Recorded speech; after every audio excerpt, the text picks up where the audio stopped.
Bismillahirrahmanirrahim. Assalamu alaikum students. How are you? I'm your computer teacher for class 4th from Allied School. As you all know, we are discussing chapter number 4 which is storing data. अब तक के हमारे total 6 question हो चुके हैं. आज हमने करना है question number 7 which is also from page number 27. इसको रीड आउट कर देती हूँ मैं because there is no need to explain it further. ये बिल्कुल वही चीज़ है जो आप ऑलरेडी पढ़ चुके हैं. क्वेश्चन है आपका list two main differences between RAM and ROM. आपने टू मेजर डिफरेंस बताने हैं रैम और रोम के दरमियान में. आंसर है इसका रैम. फर्स्ट इसका डिफरेंस है RAM is available for the operating system and programs. Obviously आपने पढ़ा हुआ है ऑपरेटिंग सिस्टम कहते हैं विंडोज़ को, प्लस आपके प्रोग्राम्स के लिए जो आपकी मेमोरी आपको प्रोवाइड की जाती है अवेलेबल होती है वो होती है रैम. इसके अल्टरनेट रोम क्या करता है?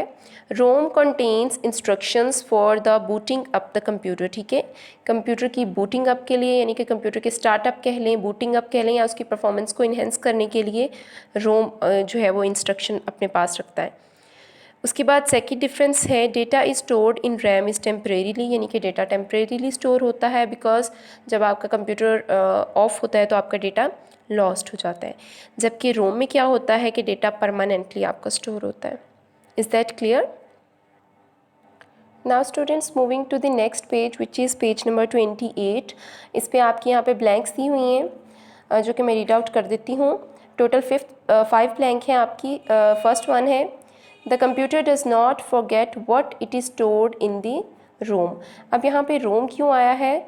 क्योंकि ऊपर लिखा हुआ है कि ऐसा डाटा जो कंप्यूटर के अंदर स्टोर होता है लेकिन वो लॉस्ट नहीं होता. तो वो कहाँ स्टोर होता है? ऑब्वियसली आप लोगों ने रीड किया हुआ है कि रोम के अंदर आपका जो डेटा होता है वो लॉस्ट नहीं होता है, इसलिए यहाँ पे आएगा रोम. सेकेंड वन है RAM stands for. Full form लिखनी है आपने रैम की जो कि आपको ऑलरेडी आती है, आप लोगों ने पढ़ी हुई है, which is random access memory. Third blank है आपकी temporary data is stored in the RAM. Temporary का क्या मतलब होता है? डेटा वक्ती तौर पर जो स्टोर होता है, यानी कि स्विच ऑफ होने के बाद आपका डेटा लॉस्ट हो जाता है, वो कहाँ स्टोर होता है? रैम के अंदर. फोर्थ वन है read only memory helps to start up the computer. ठीक है, स्टार्टअप कह लें या बूटिंग अप कह लें तो वो कौन हेल्प करता है हमारा? Obviously ROM. Read only memory.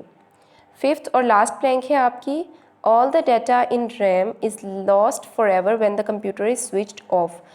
कौन सी ऐसी मेमोरी है जिसमें आपका डाटा लॉस्ट हो जाता है हमेशा के लिए जब आप कंप्यूटर को स्विच ऑफ करते हैं?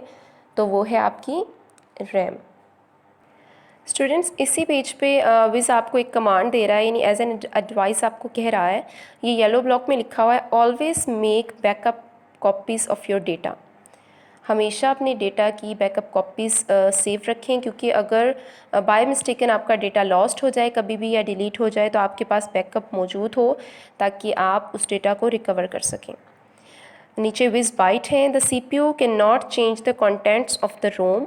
ऑब्वियसली रोम के अंदर डेटा परमानेंटली स्टोर होता है, इसलिए CPU जो है वो रोम के कंटेंट्स को चेंज नहीं कर सकता. ओके स्टूडेंट्स, अब तक हमने जो पढ़ा वो था हमारा रीडिंग मटेरियल. होमवर्क डायरी आपकी क्या है? Question number 7 which is from page number 27 आपने लर्न करना है, प्लस पेज नंबर 28 के ऊपर आपकी ब्लैंक्स जो कि हैं टोटल 5 ब्लैंक्स वो आपने लर्न करनी है, प्लस आपने उनको होमवर्क करना है. नोटबुक के ऊपर आपने सिर्फ क्वेश्चन नंबर 7 राइट करना है, जबकि आपकी जो ब्लैंक्स हैं वो आपने बुक के ऊपर ही सॉल्व करनी है with lead pencil at page number 28. Okay students, take care of yourself, stay home, stay safe. Allah Hafiz.